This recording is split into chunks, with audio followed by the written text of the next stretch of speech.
राधे राधे अथाह YouTube channel पर हम आपका स्वागत करते हैं। आज हम बात करते हैं लक्ष्मण जी की परम तपस्विनी पत्नी उर्मिला के बारे में।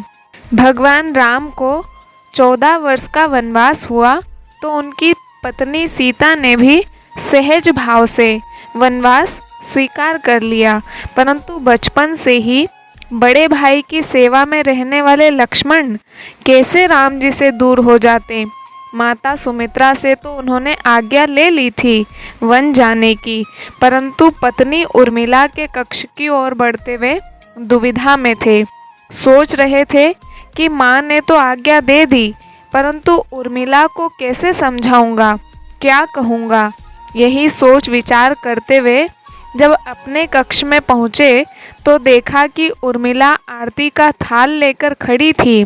वह बोली, आप मेरी चिंता छोड़ प्रभु की सेवा में वन जाओ, मैं आपको नहीं रोकूंगी। मेरे कारण आपकी सेवा में कोई बाधा न आए, इसलिए साथ जाने की जिद भी नहीं करूंगी। लक्ष्मण जी को कहने में संकोच हो रहा था, परंतु उनके कुछ कहने से पहले ही उर्मिला ने उन्हें संकोच से बाहर निकाल दिया। वास्तव में यही पत्नी धर्म है। पति संकोच में पड़े उससे पहले ही पत्नी उसके मन की बात जानकर उसे संकोच से निकाल दे। लक्ष्मण जी चले गए, परंतु 14 वर्ष तक उर्मिला ने एक तपस्विनी की भांति कठोर तप किया। वन में भैया भाभी की सेवा में लक्ष्मण जी कभी सोए नहीं, परंतु उर्मिला ने भी अपने महल के द्वार कभी बंद नहीं किए और सारी रात जाग जाग कर उस दीपक की लौ को बुझने नहीं दिया। मेघनाद से युद्ध करते हुए जब लक्ष्मण को शक्ति लग जाती है और हनुमान जी उनके लिए संजीवनी बूटी सहित द्रोणगिरी पर्वत लेकर लौट रहे थे, तब मार्ग में अयोध्या पड़ी और नंदीग्राम में भरत ने उन्हें राक्षस समझकर बाण मार दिया। हनुमान जी गिर जाते हैं। तब हनुमान संपूर्ण वृत्तांत सुनाते हैं कि सीता जी को रावण ले गया और लक्ष्मण मूर्छित है। यह सुनते ही कौशल्या जी कहती है कि राम को कहना कि लक्ष्मण के बिना अयोध्या में पैर भी मत रखना, राम वन में ही रहे।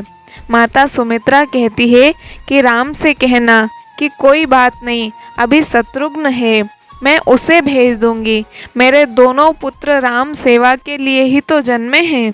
माताओं का प्रेम देखकर हनुमान जी की आंखों से अश्रुधारा बह रही थी।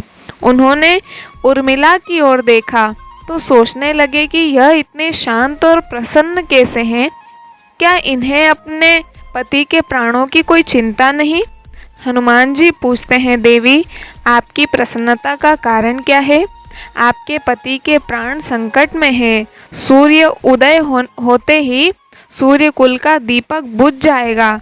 इस पर उर्मिला का उत्तर सुनकर तीनों लोकों का कोई भी प्राणी उनकी वंदना किए बिना नहीं रह पाएगा। वह बोली, मेरा दीपक संकट में नहीं है, वह बुझ ही नहीं सकता। रही सूर्योदय की बात, तो आप चाहे तो कुछ दिन अयोध्या में विश्राम कर लीजिए, कारण आपके वहाँ पहुँचे बिना सूर्य उदित हो ही नहीं सकता। आपने कहा कि प्रभु श्री राम मेरे पति को अपनी गोद में लेकर बैठे हैं। जो योगेश्वर राम की गोद में लेटा हो, काल उसे छू भी नहीं सकता। यह तो वे दोनों लीला कर रहे हैं। मेरे पति जब से वनवास गए हैं तब से सोए नहीं थे। उन्होंने न सोने का प्रण लिया था, इसलिए वे थोड़ी देर विश्राम कर रहे हैं, और जब भगवान की गोद मिल गई है तो थोड़ा अधिक विश्राम हो गया। वे उठ जाएंगे। और शक्ति मेरे पति को नहीं लगी है, शक्ति तो राम जी को लगी है। मेरे पति की हर श्वास में राम है, हर धड़कन में राम है, उनके रोम रोम में राम है, उनके लहू की बूंद बूंद में राम है। और जब उनके शरीर और आत्मा में केवल राम ही है तो शक्ति राम जी को लगी है, वेदना राम जी को हो रही है। इसलिए हे हनुमान जी, आप निश्चिंत होकर जाएं, सूर्य उदित नहीं होगा। राम राज्य की नींव जनक की बेटियां ही थी। कभी सीता तो कभी उर्मिला। भगवान राम ने तो केवल राम राज्य का कलश स्थापित किया, परंतु वास्तव में राम राज्य इन सबके प्रेम, त्याग, समर्पण और बलिदान से ही आया। इसी के साथ सभी को राधे राधे। लेकिन अब तक आपने हमारे चैनल को सब्सक्राइब नहीं किया है तो ज़रूर कीजिएगा।